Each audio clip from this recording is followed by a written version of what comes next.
अब आगे हम देखते हैं प्रत्यक्ष एवं अप्रत्यक्ष करों में अंतर। अंतर क्या है? सबसे पहले कर का भार। कर का भार में हम आपको पहले ही सबसे पहला डेफिनेशन ही में मीनिंग में अंतर बता दिए। अंतर जब बताए हैं तो उसमें ध्यान दीजिएगा, आगे में जाके एकदम पहला वीडियो देखिएगा उसमें। ठीक है, तो अंतर में क्या बताया जाता है? प्रत्यक्ष कर किसके ऊपर पड़ता है? प्रत्यक्ष कर व्यक्तियों के ऊपर पड़ता है, व्यक्तियों के आय पर पड़ता है, जो उसको सरकार द्वारा कर निर्धारित किया जाता है और उसको देना अनिवार्य है। अप्रत्यक्ष कर क्या है? अप्रत्यक्ष कर अप्रत्यक्ष कर पड़ता है, अप्रत्यक्ष कर एक व्यक्ति पर लगाया जाता है, ठीक है ना, लेकिन उसका पूर्णतः आंशिक रूप से अन्य व्यक्तियों के द्वारा चुकाना पड़ता है, क्योंकि वह अप्रत्यक्ष कर क्या होता है? वो किसी के ऊपर हम शिफ्ट कर देते हैं, वर्जित, मतलब हम किसी के ऊपर डाल सकते हैं, ठीक है ना, पास ऑन कर लेते हैं, शिफ्ट कर लेते हैं अप्रत्यक्ष कर। वही है कर का भार में दोनों का अंतर। डायरेक्ट कर क्या है? डायरेक्ट टैक्स क्या है? इनडायरेक्ट टैक्स क्या है? डायरेक्ट टैक्स में आदमी को अपना पर्सनल इनकम से पैसा देना पड़ता है। अप्रत्यक्ष कर में किसी व्यक्ति के ऊपर लगता है, अगर कोई बेच रहा है सामान तो उसका ऊपर दुकान को मतलब वो पड़ता है, मगर वो क्या करता है, हम लोग जो उपभोग करने वाले हैं उसके ऊपर डाल देता है, तो हम लोग को कर देना पड़ता है। ठीक है, अप्रत्यक्ष कर।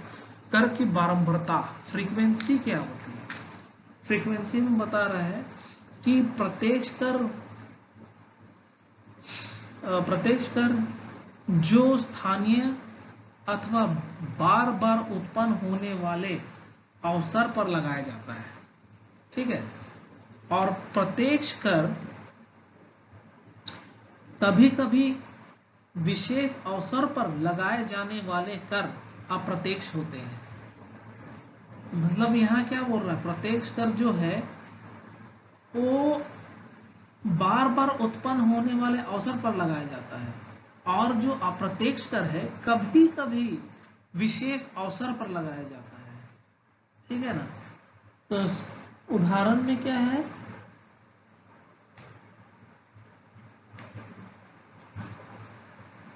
उदाहरण नहीं है, ठीक है। तो यहाँ तीसरा नंबर में देखते हैं आय का अनुमान। आय का अनुमान में प्रत्यक्ष कर में बोलता है यदि किसी व्यक्ति के आय का प्रत्यक्ष अनुमान लगाकर उस पर कर लगाया जाता है तो प्रत्यक्ष कर कहलाता है। और आय का प्रत्यक्ष अनुमान हमेशा पूर्ण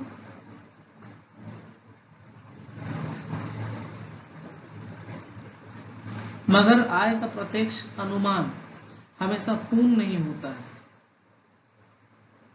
ठीक है, क्योंकि बहुत जन छिपाया जाता है और जो कुछ भी, लेकिन आय का प्रत्यक्ष अनुमान हमेशा पूर्ण नहीं होता और बहुत सी आयों की पूर्णता या आंशिक रूप से छिपाया जा सकता है। इस छिपी हुई आय को अप्रत्यक्ष कर अनुमान उस समय किया जा सकता है जबकि वह खर्च करते हैं और इस प्रकार कर अप्रत्यक्ष कर होता है। यहां बोल रहा है कि आय में अनुमान में प्रत्यक्ष कर में प्रत्यक्ष कर में आप अनुमान लगा सकते हैं, ठीक है ना, अनुमान लगा के उस व्यक्ति का पर ये कर सकते हैं, पूर्ण अनुमान लगा के कर सकते हैं। मगर कभी कभी क्या होता है, आय का अनुमान लगा सकते हैं, मगर अप्रत्यक्ष कर में कभी आप आय का प्रत्यक्ष उपभोग करने वाले व्यक्तियों का आय का अनुमान लगा के उस वस्तु को बेच नहीं सकते हैं, ठीक है ना। यहाँ बोला जा रहा है प्रत्यक्ष वर्ग का हमें अप्रत्यक्ष कर का अनुमान नहीं रहता है, तो बहुत सी चीज बातें छिपी रहती है या छिपी नहीं रहती है, बहुत सी चीज पता नहीं रहता है, क्योंकि वो क्या है, आर्थिक रूप से परिवर्तन होती है, आर्थिक रूप से परिवर्तन होती है, इसलिए पता नहीं चलता। प्रत्यक्ष कर में तो पता चल जाता है कि क्या अनुमान है आय का, ठीक है। फिर चौथा है, मगर उसमें भी आदमी लोग छुपाता है, याद रखो। चौथा है भुगतान करने की विधि। भुगतान करने की विधि में यहाँ बोलता है प्रत्यक्ष कर में, प्रत्यक्ष कर वह है अगर किसी व्यक्ति आय संपत्ति पर लगता है और भुगतान उपभोक्ता द्वारा सरकार को प्रत्यक्ष रूप से किया जाता है, मतलब सरकार को देना ही पड़ता है कर। और जबकि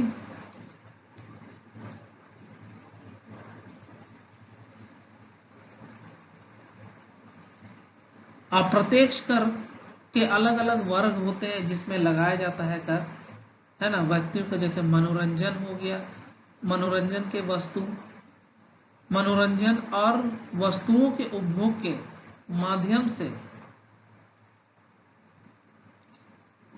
ठीक है ना, कर लिया जाता है।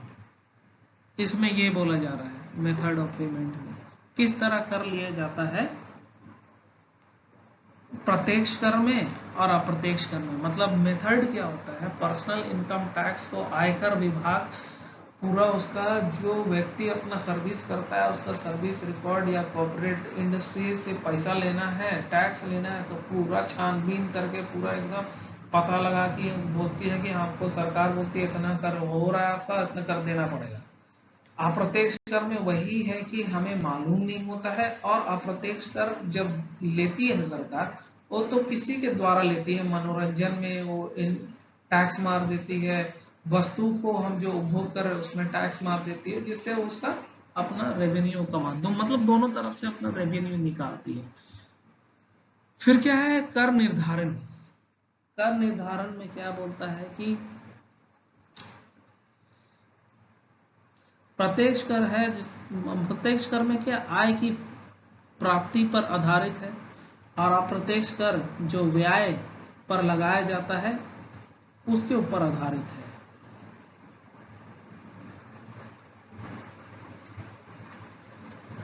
क्योंकि प्रत्यक्ष कर में आय और संपत्ति पे लगाया जाता है, और अप्रत्यक्ष कर में क्या होता है कि हम उत्पादन, आयात, निर्यात, कार्य या विक्रय पर लगाया जाता है। यही तक है अप्रत्यक्ष और प्रत्यक्ष कर का अंतर।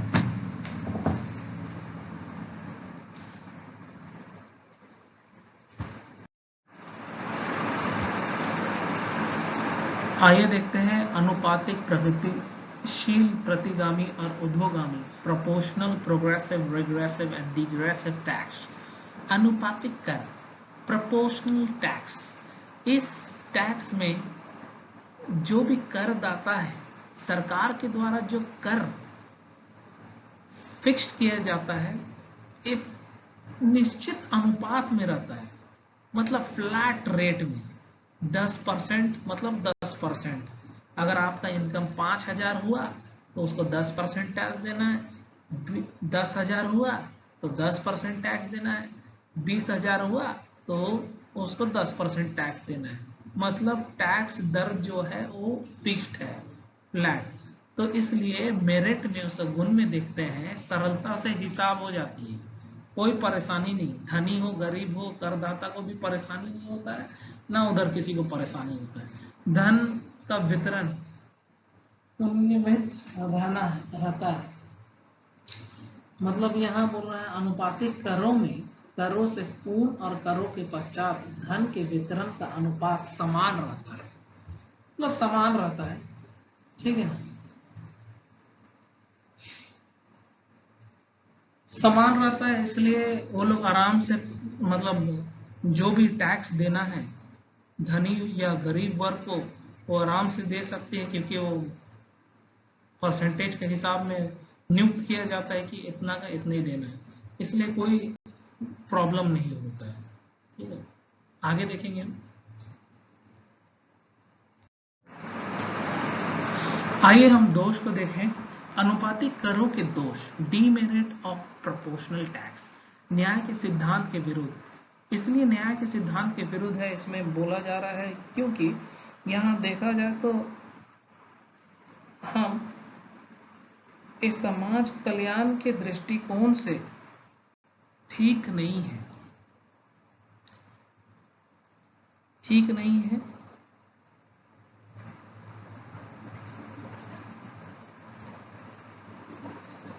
इसलिए क्योंकि यहाँ धनी व्यक्तियों के लिए सीमांत उपयोगिता कम हो जाती है और आय के अनुपात में कर लगा देने से गरीब और धनी व्यक्तियों के वास्तविक त्याग अनुपातिक नहीं हो जाता है, जिसके कारण धनी व्यक्तियों का वास्तविक त्याग निर्धन व्यक्तियों की वास्तविक त्याग की तुलना में अनुपातिक रूप से कम बैठता है। हाँ, जाहिर से बात है, धनी वर्ग को फायदा मिलती है और निर्धन को फायदा नहीं मिलती है, क्योंकि अगर धनी वर्ग का इनकम ज्यादा रहता है, उसको अगर फिक्स्ड किया हुआ है 10% में, तो उसके लिए तो लाभ ही होगा ना फिक्स्ड में, ना उसका घाटा तो नहीं होगा, मगर गरीब वर्ग का तो घाटा हो जाता है। इसलिए लोचशील की कमी, क्योंकि लोचशील इसलिए नहीं हो सकती क्योंकि ये फिक्स्ड है, मतलब फिक्स्ड है, निश्चित है एकदम, कुछ अदल बदल नहीं है। 10% 20% मार दिया तो 20% ही होगा, उससे कोई इधर उधर नहीं कर सकता। आय बढ़े घटे कोई फर्क नहीं पड़ता है। धन के वितरण की असमानता इसलिए हो जाती है कि यहाँ धनी वर्ग के लिए फायदा होता है, गरीबों को अधिक टैक्स पे करना पड़ता है, उनको कोई रिबेट नहीं मिलता है प्रोपोर्शनल टैक्स के लिए में। ठीक है, यही हो गया डीमेरिट। दूसरा कर हम देखेंगे प्रगतिशील कर, मतलब प्रोग्रेसिव टैक्स। इंडिया का जो सिस्टम जाता है वो प्रोग्रेसिव टैक्स हम यूज करते हैं, जो हम टैक्स पे कर रहे हैं, जितने भी लोग कमाते हैं वो प्रोग्रेसिव टैक्स के अंडर में आते हैं। ठीक है, ये जान लो मेरे विद्यार्थियों।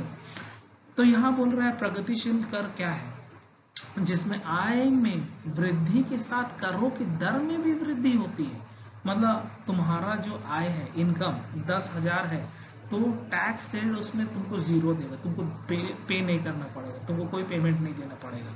ठीक है, अगर तुम्हारा आय 1000 है तो तुम्हें कुछ नहीं टैक्स देना। अगर तुम्हारा 20,000 है तो तुम्हें 10% टैक्स देना पड़ेगा, जिसका पेमेंट तुमको भुगतान है 2,000 रुपया। अगर तुम्हारा इनकम है, आय है 30,000 रुपया कमाते हो, तो 20% तुमको टैक्स देना पड़ेगा, जिसका भुगतान मिलता है सरकार को, तुम दोगे 6,000 रुपया। ठीक है, मतलब यहाँ बोला जा रहा है जिस तरह पहले में तो छूट मिलता है, वो आय तक छूट है, एक निश्चित छूट सरकार देती है। फिर जहां जैसे बढ़ते जाएगा, 20,000 30,000 हुआ, 40,000 हुआ तो 30% हो जाएगा, 50 हुआ तो, जिस तरह से इनकम बढ़ते जाता है उसी तरह कर की दर बढ़ते जाती है। ठीक है, ये जान लो।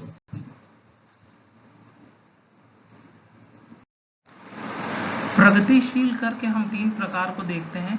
पहले बढ़ती हुई प्रगतिशील, इसमें बोलता है कि अगर तुम्हारा आय बढ़ता है तो तुम्हारा कर भी बढ़ते जाएगा, प्रगतिशील होते जाएगी। और तुम्हारा दूसरा नंबर है स्थिर प्रगतिशील, इसमें बोलता है कि अगर तुम्हारा आय सामान्य है तो तुम्हारा कर दर भी सामान्य रूप से रहेगा। और तीसरा बोलता है घटती प्रगतिशील कर। तो घटती प्रगतिशील में यह पाया जाता है कि आय अगर तुम्हारा कम है तो तुम्हारा कर दर भी कम रहेगा। ठीक है, अगर उसके हम गुणवत्ता को देखें, एबिलिटी टू पे, इसमें बोला जाता है कि प्रगतिशील करों में व्यक्तिगत कर भार का अनुकूलतम आवंटन होता है, पाया जाता है, क्योंकि इसमें बोला जाता है कि जिसका इनकम ज्यादा होगा उसको टैक्स ज्यादा पड़ेगा, उसका टैक्स रेट बढ़ेगा, और जिसका इनकम कम रहेगा उसको रिबेट भी मिलेगा, और इनकम बढ़ेगा तो उसका रिबेट नहीं मिलेगा, उसको परसेंटेज आय के हिसाब से कर भी बढ़ते जाएगा। ठीक है, मतलब इसमें बोल रहा है कि निर्धन को टैक्स रिबेट मिलता है, अमीर को टैक्स रिबेट नहीं मिलता, उसको टैक्स आय के द्वारा देना पड़ता है। आय और दूसरा है आय और संपत्ति के वितरण की असमानताओं में कमी। तो यहाँ क्या बोलता है, इसलिए कमी आ जाती है क्योंकि अलोकेशन ऑफ, मतलब सामान्य रूप से बांटा जाता है, टैक्स को सामान्य इनकम के ग्रुप में बांटा जाता है। ठीक है, इनकम ग्रुप के अनुसार आय के अर्निंग, मतलब जितना कमाते हैं उसके अनुसार बांटा जाता है, इनकम वर्ग के अनुसार बांटा जाता है, मतलब आय के वर्ग होता है उसके अनुसार बांटा जाता है, धन संपत्ति कितना है तो उसी के अनुसार। इसमें जो निर्धन रहते हैं उसको टैक्स का छूट मिलता है, जो अमीर रहते हैं उसको टैक्स लगाया जाता है। अगर सम आय ज्यादा पाया जाएगा तो उसका टैक्स रेट बढ़ेगा, अगर आय कम रहेगा तो उसका कर भी कम रहेगा, प्लस उसको टैक्स में छूट मिलेगा, यही बोला जा रहा है। ठीक है, बस इतना ही बोला जा रहा है इसमें। उसके बाद होता है सामाजिक संतुष्टि की न्यूनतम हानि। तो इसमें बोला जाता है कि सामाजिक संतुष्टि का न्यूनतम हानि इसलिए होता है क्योंकि यहाँ समाज का कुल, इसलिए कि धनी व्यक्तियों पर अधिक दर होता है। ठीक है, और जिसके कारण क्या होता है, उनके संतुष्टि का त्याग मात्रा में कमी आ जाती है। तो उसका जो संतुष्टि लेवल है उसमें कम, ऑब्वियसली संतुष्टि लेवल कम हो जाएगा। तो इसमें क्या होता है, सामाजिक के लिए ये होता है कि जिसका संपत्ति सब ज्यादा रहता है उसको ज्यादा धन देना पड़ता है, और जिसका संपत्ति कम रहेगा, आय कम रहेगा, उसको कम ये देना पड़ेगा। और जिसके कारण क्या है, सामाजिक का वातावरण या सामाजिक के जो दृष्टिकोण में कोई विरुद्ध नहीं होता है कि लोग के विरुद्ध नहीं जा रहे हैं, मतलब कर जो लगाया गया है वो सामाजिक दृष्टिकोण से संतुष्टि पूर्वक हो, सेंट्रल गवर्नमेंट जो लगाती है। इसलिए क्या होता है, कर निर्धारित के द्वारा, ताकि न्यूनतम हानि हो, गरीब निर्धन लोग को न्यूनतम हानि पहुंचे और समाज कल्याण को ज्यादा प्रोत्साहन मिले, यह बोला जा रहा है। मित्त व्यय, मित्त व्यय में क्या है, कर वसूली में होने वाली व्यय की दृष्टि से प्रगतिशील कर मित्त व्यय रहती है। मतलब करों में वृद्धि करने पर संग्रह की लागत में विशेष वृद्धि नहीं हो पाती। ठीक है, यही बोला जा रहा है।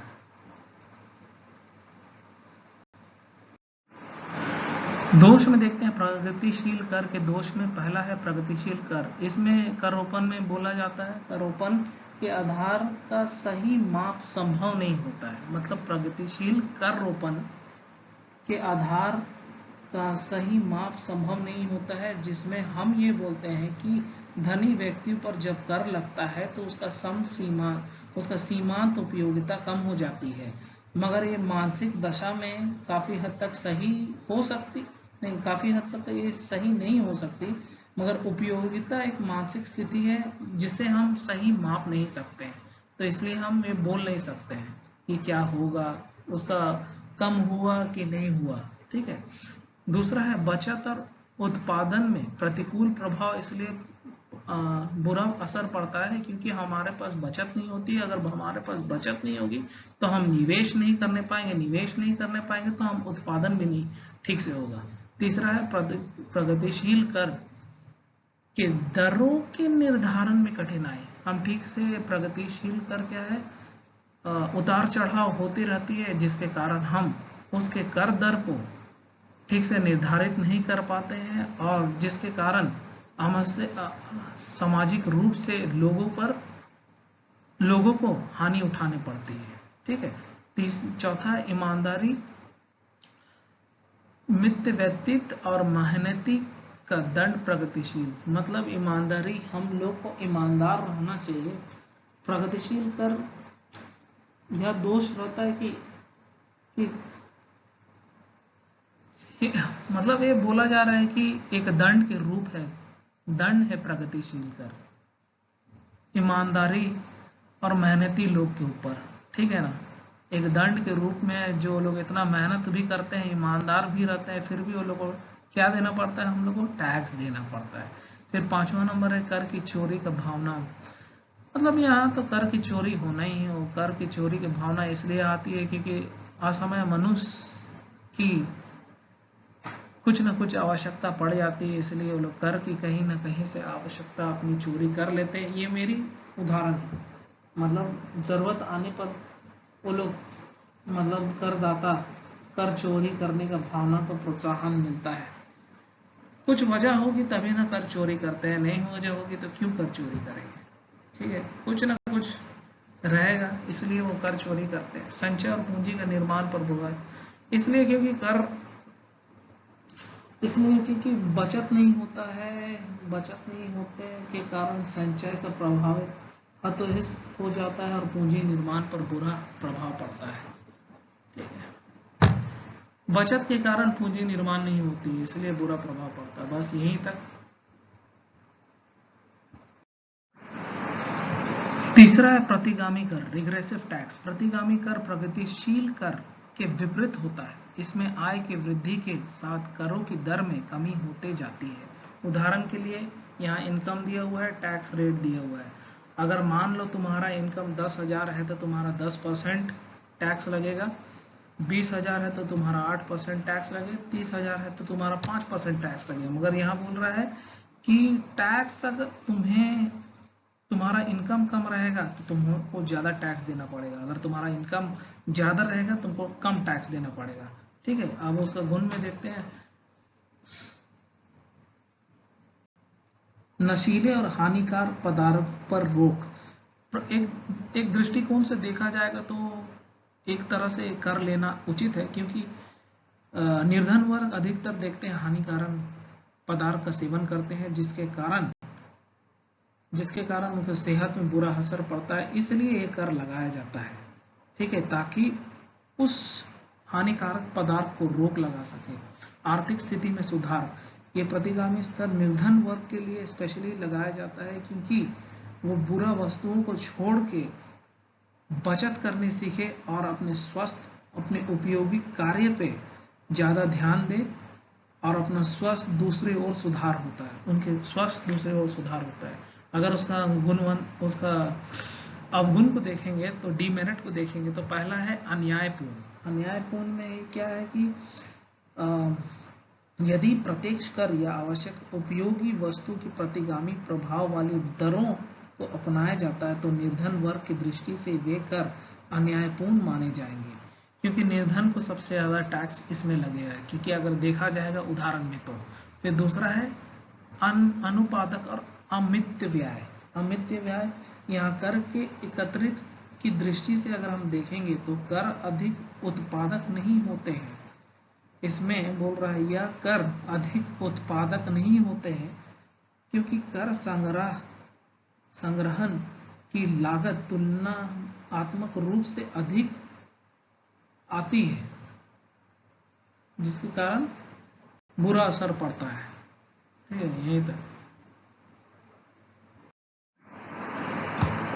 चौथा देखेंगे आगामी कर में, डिग्रेसिव टैक्स में ये है कि जिसमें एक सीमा तक तो कर की दर प्रगतिशील होती है। प्रगतिशील जानते हैं ना क्या होता है प्रगतिशील कर?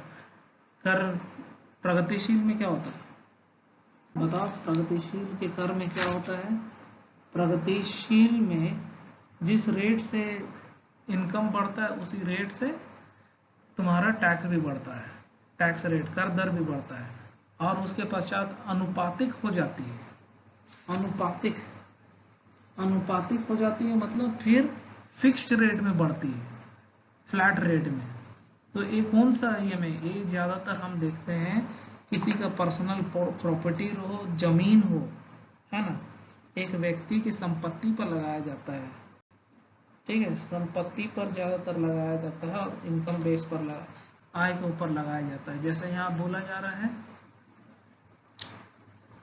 कि आय यहाँ बढ़ रहा है 5,000 का 5%, 10,000 का 10%, फिर 10,000 का 15% हो गया। तो मान लो 20,000 आएगा तो उसका 15% हो जाएगा, क्योंकि यहाँ बोला है पहले प्रगतिशील है फिर अनुपातिक है। मतलब प्रगतिशील है, जैसे इनकम बढ़ेगा उसका हिसाब से टैक्स, 5,000 बढ़ा तो 5%, 10,000 बढ़ा तो 10%, फिर 10,000 बढ़ेगा तो उसमें 15%, फिर 20,000 होगा तो उसका 15%। अनुपातिक हो जाता है, ध्यान में रखना। दो टैक्स के अनुसार इसमें समरण है, एक प्रगतिशील एक अनुपात। ठीक है, तो उसका पहले अनुपातिक और प्रगतिशील का लाभ क्या है, मेरिट देखते हैं। तो इसमें क्या है, इसके कारण क्या होता है, करों के लाभ प्राप्त सीमा तक प्राप्त किया जा सकता है। मतलब अच्छा खासा लाभ मिलता है कर से उद्योगों में।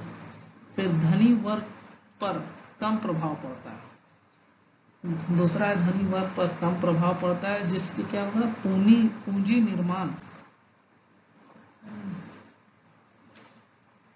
पूंजी निर्माण और विनियोग प्रोत्साहन की दृष्टि से लाभकारी होती है। फिर अगर उसका हम डीमेरिट्स देखेंगे, अवगुण देखेंगे, तो न्याय की संगति ना होना, ऊर्ध्वगामी कर का एक सीमा तक पश्चात प्रतिगामी कर के रूप में लेते हैं, जिससे निर्धन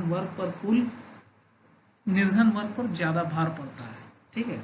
फिर दूसरा है आय विषमता में धीमी सुधार, मतलब ऊर्ध्वगामी कर अपनाने से आय और संपत्ति की विषमताओं में धीमी गति से सुधार होता है, मतलब धीरे धीरे सुधार होता है, ज्यादा दर से नहीं। तो जिसके कारण हम यही जान लिए हैं कि हमारा सबसे अच्छा टैक्स सिस्टम कौन है, जो एकदम प्रोपोर्शनल, मतलब एकदम अच्छा है हमारे लिए, जिसको गवर्नमेंट अपनाया है, वो है प्रोग्रेसिव टैक्स सिस्टम।